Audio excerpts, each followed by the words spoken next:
வணக்கம்.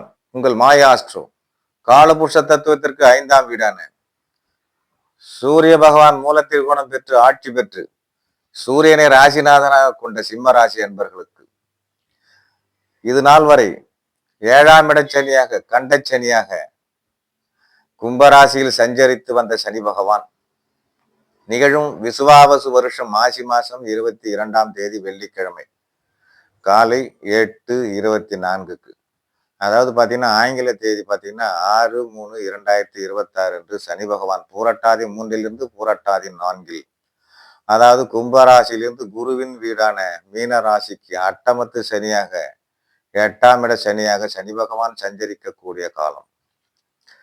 என்னன்னு கேட்டீங்கன்னா எடுத்த முயற்சி பெரும்பாலும் என்னன்னு கேட்டீங்கன்னா உங்களுக்கு நேர்மறையாகவே அமைவதற்கான வாய்ப்பு உண்டு. தொழில் நஷ்டம் ஏற்படுறதுக்கான வாய்ப்பு உண்டு. எதிர்பாராத திடீர் செலவு போன்றவே ஏற்படுவதற்கான வாய்ப்பு உண்டு இந்த அட்டமத்து சனியால். அடுத்தது 6/3/2026 6/4/2026 வரை பூரட்டாதி நட்சத்திரத்தில் அதாவது உங்கள் ராசிக்கு 5 மற்றும் 8ஆம் இடத்துக்கு சொந்தமான ராசி அதிபதி குரு பகவானுடைய சாரத்தில் சனி பகவான் சஞ்சரிக்கக்கூடிய காலம். என்னன்னு கேட்டீங்கன்னா இது ஓரளவுக்கு 5ஆம் இடத்துல அதிபதி சாரத்துல சஞ்சரிக்கிறதுனால ஓரளவுக்கு எண்ணிய எண்ணங்கள் ஈழவதற்கான வாய்ப்பு உண்டு. அடுத்தது 6/4/2026 15/4/2027 வரை உத்திரட்டாதி நட்சத்திரத்தில் சனி பகவான் தனது சுயசாரத்தில் ராசிக்கு 6 மற்றும் 7ஆம் இடத்து அதிபதி சாரத்தில் சனி பகவான் சஞ்சரிக்கக்கூடிய காலம் ஓரளவுக்கு சிறப்பில்லை. அதாவது என்னன்னு கேட்டீங்கன்னா கணவன் மனைவி பிரச்சனை வரும், சிறு சிறு நோய் தொல்லை வருவதற்கான வாய்ப்பு உண்டு. கூட்டு தொழிலாம் கொஞ்சம் பார்த்து தான் செஞ்சுக்கணும், சிறப்பு இருக்காது. அடுத்தது 15/4/2027 24/4/2028 வரை ரேவதி நட்சத்திரத்தில் அதாவது புதன் பகவான் சாரத்தில் உங்கள் ராசிக்கு 2 மற்றும் 11ஆம் இடத்ததிவு சாரத்தில் சனி பகவான் சஞ்சரிக்கக்கூடிய காலம். உத்தம பலனே. இது என்னன்னு கேட்டீங்கன்னா 2/11ங்கிறதுனால நல்ல பண வரவு, நல்ல தன வரவு, செய்யும் தொழில லாபம் போன்ற இருப்பதற்கான வாய்ப்பு உண்டு. அடுத்தது சனி பகவானுடைய பார்வைகள் 3 7 10 3ஆம் பார்வையாக உங்கள் ராசிக்கு 10ஆம் இடமான ரிஷிப ராசியை பார்வை செய்வது செய்யும் தொழில கொஞ்சம் கவனம் தேவை, பாதிப்பு இருக்கும். வேலை செய்ய இடத்துலையும் கொஞ்சம் பிரச்சனை இருக்கும்.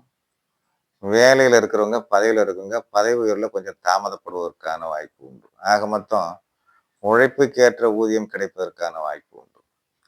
7ஆம் பார்வையாக உங்கள் ராசிக்கு 2ஆம் இடமான கன்னி ராசியை பார்வை செய்வது.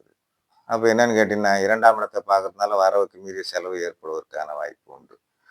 கொடுத்த வாக்குறுதியை கொஞ்சம் நிறைவேற்ற முடியாத தன்மை இருப்பதற்கான வாய்ப்பு உண்டு.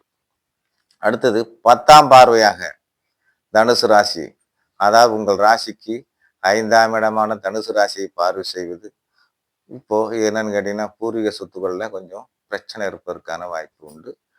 பிள்ளைகளால் பிரச்சனை இருப்பதற்கான வாய்ப்பு உண்டு. பொதுவாக அட்டமத்து சனியால் இந்த சிம்ம ராசிக்காரங்களுக்கு என்னன்னு கேட்டீங்கன்னா ஒன்றும் சிறப்பான பலன் இருப்பதற்கு ஓரளவுக்கு குறைவு. சிறப்பான பலனே இருப்பதற்கான வாய்ப்பு குறைவாகத்தான் இருக்க வாய்ப்பு உண்டு. எனவே என்னன்னு கேட்டீங்கன்னா நீங்க இந்த சிம்ம ராசிக்காரங்க பெரும்பாலும் சனிக்கிழமை தோறும் சனி பகவானை நல்லெண்ணெய் தீபம் ஏற்றி இந்த அட்டமத்து சனியிலிருந்து கெடுபலனை குறைத்து கொள்ள வேண்டுமாய் கேட்டுக்கொண்டு மற்றொரு வீடியோவில் சந்திப்போம். நன்றி, வணக்கம்.